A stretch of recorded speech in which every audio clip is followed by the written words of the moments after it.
ikaze kuri Race TV abaranafunga ugasigara aho nyine muri mare ye niba ariko nayita habika ibintu bikoresho bye akira abagikuramo ibitabo urupapuro ruratakara ogara rusoma nyine mama we yamwandikiye ati Olivia agakobwa kita Olivia ati aka gapapuro nakagomba kukwibutsa ko nyine uri umuntu w'agaciro kandi umuntu mwiza umuntu w'umunyabwenge nje rero nkanje nka mama wawe ni ikintu nacyo nakagombye kukubwira numva cyakugirira akamaro ugomba kwiha agaciro ukamenya ko ufite agaciro wowe rero ukwiye umuntu guha agaciro ntago niba Aiden ataguha agaciro ni urimo urahomba ahubwo we nta kintu urimo urahomba umukobwa asoma akantu rero ngiye umwana wanjye nk'umuntu ugukunda nka mama wawe iryo niryo jambo ngiye nakakubwiye umukobwa ahita aza nyine afite uduconfidence yinjira ahandi muri ka kumba yabonye nyine umusheri we yinjira amahita amusanga ari gusomana umwe ahita avuga ati Olivia ntago nakubwiye kuzajya umva inyuma umukobwa ahita amubwira ati urazi ikintu kimwe Aiden birarangiye tunarekane nta nubwo nkigukeneye umwe ahita amubwira ati oye ushatse kuvuga ko turangizanyije Olivia bitekerezeho neza umukobwa aramubwira ati nabitekerejeho turangizanye njyewe nkeneye umuntu nyine umpa agaciro ntago ari umuntu uri gusomana n'abandi bakobwa noneho mu maso yanjye urumva nyine umuhungu baramukatiye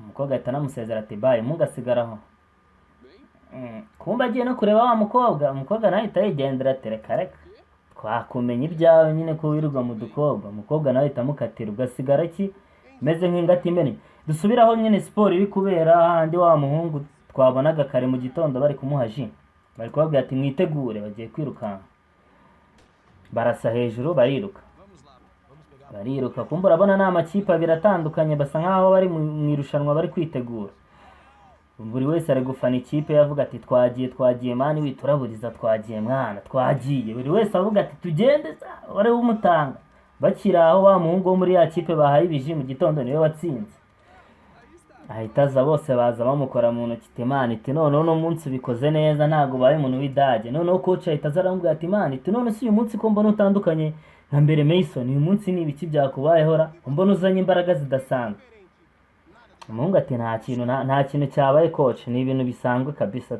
undi muhungu ahita amubwira ati tubwire mani iti none se ni bya byatsi byawe nyine bisi icyatsi bya bintu wanywaga by'icyatsira bya mama yaguhaye umujyama agati oya reka biriya nta nubwo ari ibintu bya danje coach nyine aramubajije ati se ni ibiki ubundi baguhaye ahita amubwira ati ni bya byatsi bimeze ukuntu gutya ni utwo twatsi nyine bankoreyemo ji coach ahita avuga ati ibyo ndabizi nanjye narabisomye kuri internet ahubwo umuntu ukora siporo nibyo bintu yakagombye kuko bikongerera imbaraga nyine ukaba uri umunyembaraga byabe ngo uti kumbe ati nibyo numva umuhungu nawe bitekereza avuga ati naye nabwiye umukecuru nabi kumbe ibintu yamaye binafite agaciro kwa wana birazi tugaruke kuri wa mugabo nyine papa we boss ari kumubwira ati uyu munsi rero nkurikije ukuntu nakubonye ndabona ugiye kuzaba nyine umukuru w'abakozi rwose ubikwiye umugabo arambwira ati tegereza ibyo se bishatse kuvuga iki boss arambwira ati bivuze ko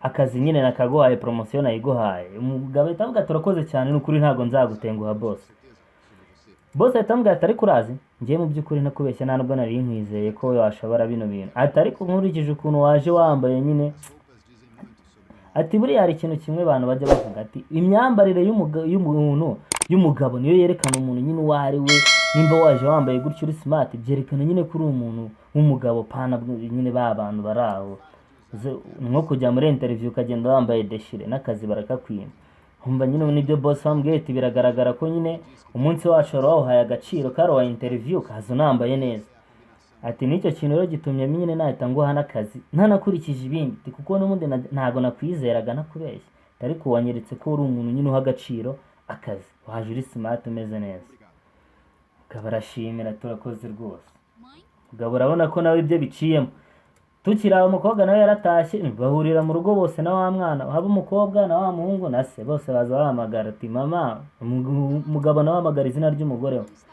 umukobwa ati ntawe uri hano umuhungu aravuga ati ariko buri gihe ahora ari hano katajya agenda se bimeze bitera uyu munsi yabaye iki umugabo areba ibintu byose abona bya bintu byose basangaga basukuye hose hakoze amasuku, abona ibintu byose birandagaye, ibyombo ntibyogeje.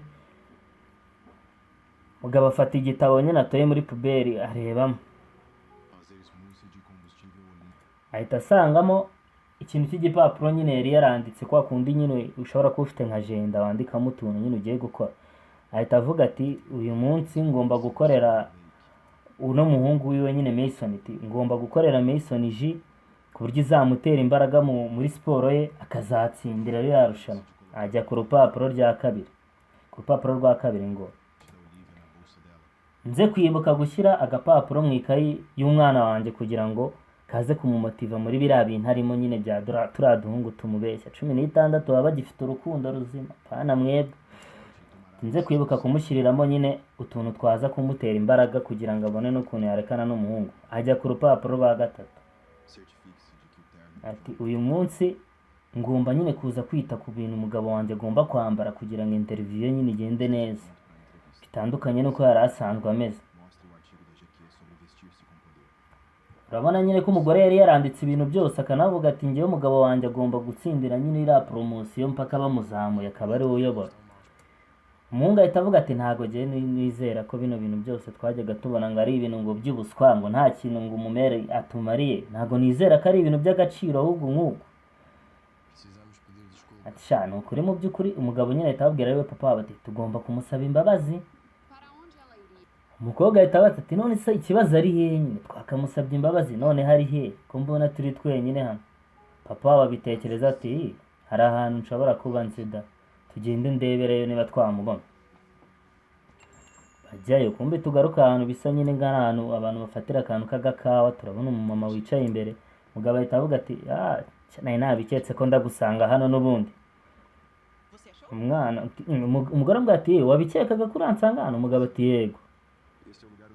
Ati hano hantu ubundi niho hantu hambere twigeze kuza bwa mbere tukibyara umwana wa mbere, nyine niho twamuzanye akiri akabebe. Ati umunsi wa mbere nyine tukimubyara ni hano twaje.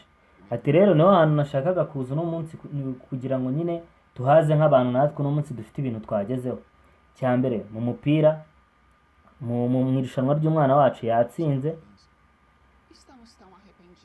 Umukobwa ahita avuga ati mama ni ukuri kw'Imana rwose turimo turicuza ku bintu twahoraga nyine tugukorera tukwigiraho, twese rwose turimo turagusaba imbabazi rwose, kandi tunagushimira ku bintu byose noneho wadukoreye uno munsi.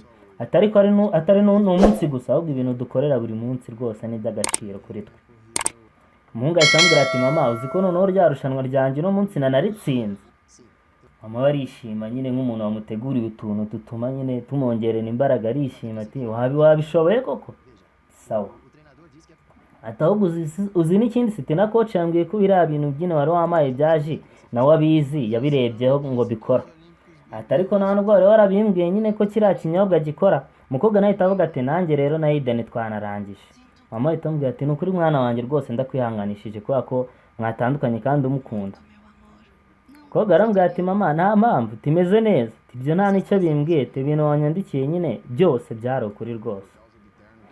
Papa we nawe ahita avuga ati bitewe n'akantu nanjye wanteguriye uno munsi nyine mu mbebe urabona ko nagiye mu kazi nkabemeza. Ati none se ntabwo ubona ko nyine nanjye akazi bakampaye poromosiyo yari iyanjye?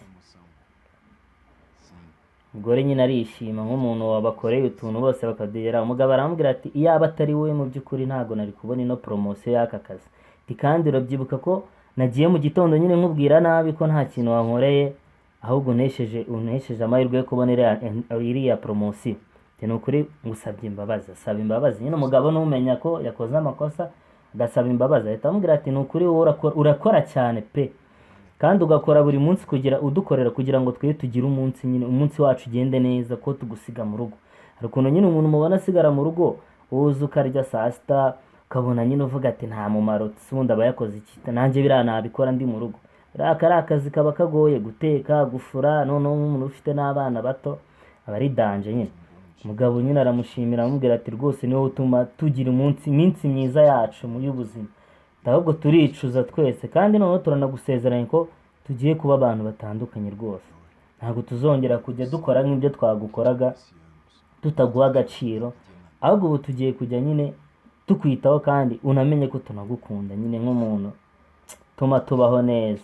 Barahoberana nyine ubona ko bose bamenya agaciro k'umubyeyi w'umumama nyine kubasigara mu rugo twa turimo akora babonye agaciro katwo. Umumama ahita ababwira ati njyewe ikintu cyanshimisha ni icyatuma muba mwishimye nta kindi rwose, tumwe ntimugire ikibazo. Umugabo ahita amubwira ati ni ukuri turagukunda rwose. Umukobwa nawe ahita amubwira ati natwe rero ubu noneho uzi ikintu dushaka kugukora, dushaka ko tuzajya tugukorera buri kintu cyose ushatse kandi wifuza, tukaba ari twe tugikora. Bisa nkaho nyine bumvise akamaro ke bakaba bagiye kumusimbura muri iyo mirimo yo mu rugo. Gasobanuye kacu nawe karangiriye, byose ni akagaruka cawu cawu.